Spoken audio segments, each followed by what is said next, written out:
আসসালামু আলাইকুম। আশা করি সবাই ভালো আছেন। আবারও আপনাদের মাঝে অনেক সুন্দর একটি লাভ স্টোরি নিয়ে আসলাম।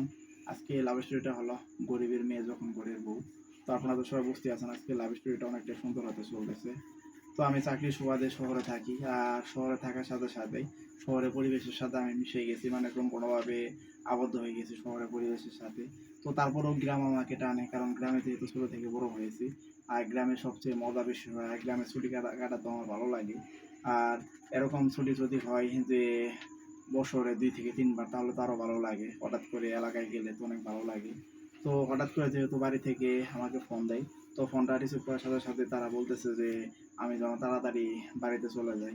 তো কারণ জিজ্ঞেসে তারা কোনো কারণ বলতেছিল না, শুধু বলতেছিল যে আমি যেন তাড়াতাড়ি বাড়িতে চলে যাই।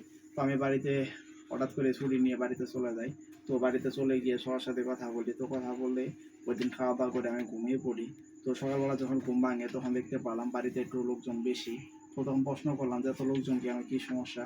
তো হঠাৎ করে আমার এক ছোট বোন আমাকে এসে বলতেছে যে তারা নাকি আমার জন্য একটা মেয়ে দেখেছে। তো মেয়েটা তাদের অনেক পছন্দ হয়েছে। তো শুধুমাত্র এখন আমি যদি হ্যাঁ বলি তাহলে তারা কথা বলবে।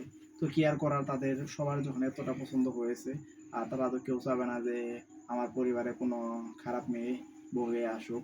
তো আমিও রাজি হয়ে গেলাম না দেখি, কারণ পরিবারের বিরুদ্ধে আমি যাব না, এটা তো প্রশ্নই আসে না। তো পরিবার যেহেতু সেই মেয়েটিকে পছন্দ করছে, তো তাহলে সেই মেয়েটিকে আমাদের বাড়িতে বউ করে বসিয়ে আনবো। তো আমি সবাইকে বললাম আচ্ছা সমস্যা না, তোমরা কথা বলতে পারো। তো আমার পরিবারের লোকজন ওই দিনই সেই বাড়িতে চলে যায়, সেই গরিবের বাড়িতে চলে যায়। তো বাড়িতে গিয়ে আমাদের এইখান থেকে অনেক কিছু দিয়ে আসে, কারণ আমরা অনেকজন লোক যাবো তাদের বাড়িতে। তারা তো এরকমভাবে কোনো কিছু করতেও পারবে না, তার জন্য আমাদের ফ্যামিলি থেকে সব কিছু দিতেছে তাদেরকে।